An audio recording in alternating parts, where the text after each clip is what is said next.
अगर हम देखें तो भारत में 1396 नए पॉजिटिव केस आए हैं, which takes our total confirm cases to 27,892। 20,835 people जो हैं वो एक्टिव मेडिकल सुपरविजन में हैं।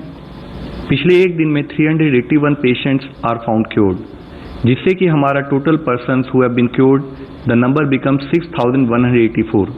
इसको अगर हम देखें तो हम पाते हैं कि हमारा रिकवरी रेट 22.17% हो चुका है।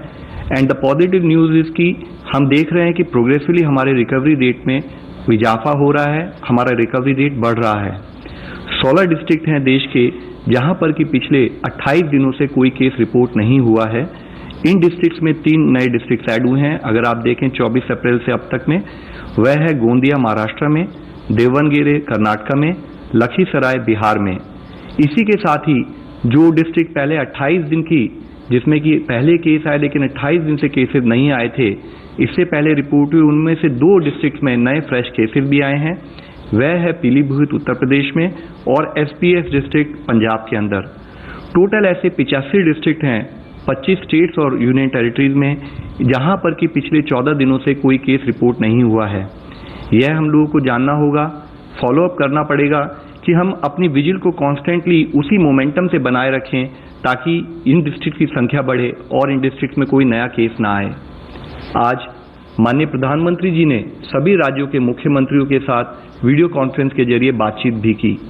उन्होंने राज्य के मुख्यमंत्री से कहा कि वह सजग रहें, सचेत रहें।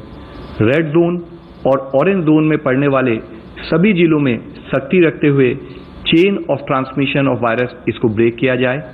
ग्रीन जोन में जिला एडमिनिस्ट्रेशन सर्विलेंस पर फोकस रखते हुए अलर्ट रहे ताकि उस जिले में यह संकट प्रवेश न करे।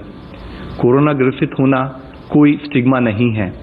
जितनी जल्दी सच्चाई का सामना होगा उतनी जल्दी ही और उतने ही अप्रोप्रिएट तरीके से उसका समाधान होगा।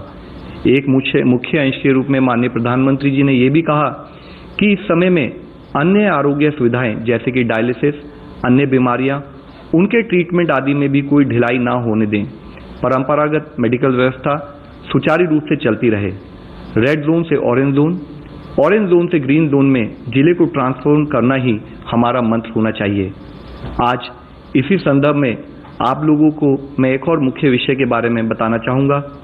आप सभी को पता है कि हम एक इन्फेक्शियस डिजीज से लड़ रहे हैं और इस लड़ाई में हमें सबका साथ चाहिए, लेकिन कभी कभी लैक ऑफ अवेयरनेस या लैक ऑफ प्रॉपर अंडरस्टैंडिंग के कारण हमारे मन में फियर या पैनिक घर कर लेता है और जो पॉजिटिव पेशेंट्स होते हैं या जो हमारे फ्रंटलाइन वर्कर्स काम कर रहे हैं, हम उनके साथ स्टिग्मा एसोसिएट करने लगते हैं। हम उन्हें स्टिग्मेटाइज करते हैं, हम उनके साथ भेदभाव करते हैं।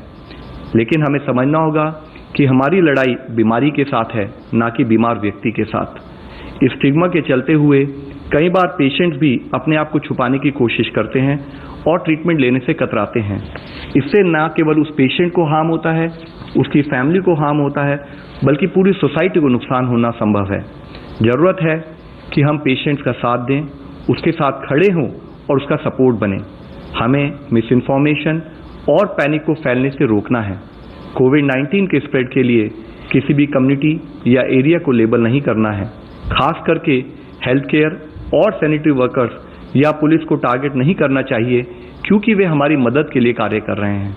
स्टिग्मा के इस डीप रूटेड इशू को एक इंटेंसिव कैंपेन के माध्यम से आज हम सबको मिलकर एड्रेस करने की जरूरत है। हमें ये समझना होगा कि जो रिकवर्ड पेशेंट हैं वह कोई ट्रांसमिशन नहीं करते, बल्कि वो एक पोटेंशियल सोर्स हो सकते हैं हीलिंग के लिए कि अगर उनका प्लाज्मा थेरेपी, जो एक एक्सपेरिमेंटल प्रोसेस हम कर रहे हैं, अगर वह सक्सेस होता है तो उनकी एंटीबॉडीज से और बीमार लोगों को हम ट्रीटमेंट कर पाएंगे। आज जरूरत है कि हर यूथ ग्रुप, हर एनजीओ, हर सेल्फ हेल्प ग्रुप, हर पंचायत लीडर, ग्रास रूट में काम करने वाला हर मनुष्य वह खड़ा हो, वह आगे आए और कम्युनिटी में बिहेवियरल चेंज के लिए हम सब मिलकर प्रयत्न करें।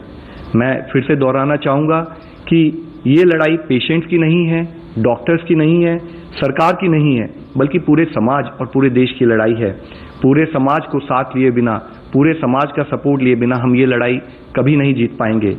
हमारे फ्रंटलाइन वर्कर्स हमारे प्रोटेक्टर्स हैं, हमारे चैंपियंस हैं। हमें उनके साथ भेदभाव नहीं करना है, तो क्योंकि नहीं तो फिर हमारी रक्षा कौन करेगा। इस निस्वार्थ रूप से जब वह हमारी सेवा करने के लिए अपनी जान को जोखिम में डालकर काम कर रहे हैं, तब जरूरत है कि हम उनके सपोर्ट के लिए खड़े हों। हम उनको जैसे अब तक हमने जनता कर्फ्यू और अदरवाइज भी उनको हमने जिस तरह से सम्मान दिया है, वह सम्मान हमारा कंटिन्यू रहे।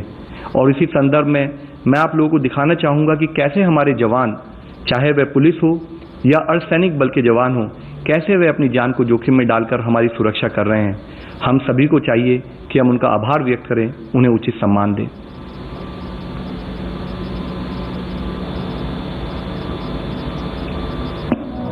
मुश्किल कितनी भी गहरी हो, डरना हमें जचा नहीं। डर के आगे घुटने टेके ऐसे मरना जचा नहीं। आंधी हो या तूफान हो। तो देखा आपने, हेल्थ मिनिस्ट्री की प्रेस कॉन्फ्रेंस में बाकायदा ये बताया गया है कि आज जैसे प्रधानमंत्री की मुख्यमंत्रियों के साथ बैठक हुई थी, उसके बाद अब रिकवरी रेट बताया है बाकायदा हेल्थ मिनिस्ट्री ने कि जितने लोग ठीक हो रहे हैं वो अब आंकड़ा खिलाफ जंग में भी अपनी जान की बाजी लगाकर भी अपना कर्तव्य पालन कर रहे हैं। चाहे क्वारंटीन सेंटर्स के आसपास सुरक्षा के चाक चौबंद इंतजाम हो या लॉकडाउन का पूरी मुस्तैदी के साथ पालन कराना हो, अपना हर फर्ज पूरी शिद्दत के साथ ये कर्मवीर निभा रहे हैं। प्रधानमंत्री नरेंद्र मोदी के एक आह्वान पर सुरक्षा कर्मी, पुलिस के जवान, सेना और अर्धसैनिक बलों के जवान राष्ट्र सेवा में जुट गए। कोरोना संक्रमण से बचने के लिए मास्क की जरूरत हर जगह पड़ रही है। ये जनसेवक न केवल खुद मास्क मुहैया करा रहे हैं, बल्कि कई जगह तो खुद पुलिसकर्मी इन्हें बना रहे हैं। न केवल जरूरी चीजें मुहैया कराने में और सुरक्षा व्यवस्था को मुस्तैद बनाने में इन पुलिसकर्मियों और जवानों ने मिसाल पेश की है, बल्कि उससे भी एक कदम आगे जाकर कई पुलिसकर्मी इंसानियत की मिसाल पेश कर रहे हैं। अगर आपको हमारा ये वीडियो पसंद आया हो तो इसे लाइक और शेयर जरूर करें। अगर इस वीडियो पर आपकी कोई राय है तो नीचे कमेंट भी कर सकते हैं। और हाँ, देश और दुनिया की तमाम खबरों से वाकिफ रहने के लिए अभी सब्सक्राइब करें न्यूज़ 24 का YouTube चैनल। न्यूज़ 24, निष्पक्ष खबरें।